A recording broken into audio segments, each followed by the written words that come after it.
ย้อนบ่แม่นคนในคอนเซ็ปต์บ่แม่นสเต็ปที่เจ้านั้นเลือกไว้ไอ้มีค่าเป็นได้แค่เพียงไว้ให้เจ้านั้นหลอกใส่ขึ้นขี้หลังยามต้องการได้ไปเสพปฏิเสธเจ้าบ่ได้ดอกนางขึ้นขี้แล้วก็ให้แต่ความหวังน้ำตาพังยามเจ้านั้นจากไปบ่เคยปราณีไผความพอใจและความมีแห้งพอเขาแล้วกะทิมไอ้แหลงคงมวนแห้งได้ลองกับของใหญ่ตาลูดต้นตา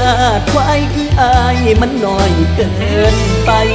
เสพต้นอารมณ์บ่ถึงใจพอของใหญ่ๆเจ้ากะทิมกันอายต้องสมต้องนอนเจ็บใจอักเสบเพราะเหตุผลอย่างนั้นบ่ถึงใจเจ้าดอกแม่จอมควันควายโตสันๆวาสนามันบ่คือเขา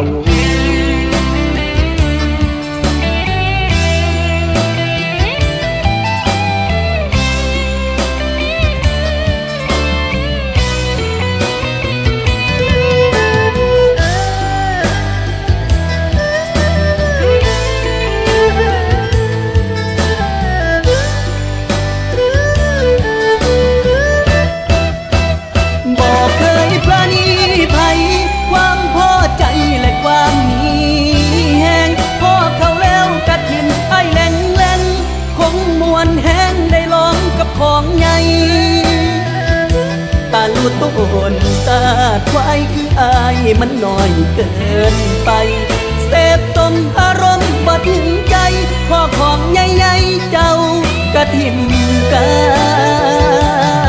นอายต้องสมต้องนอนเจ็บ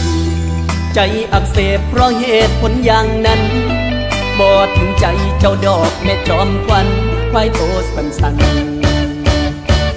วาสนามันบ่คือเขา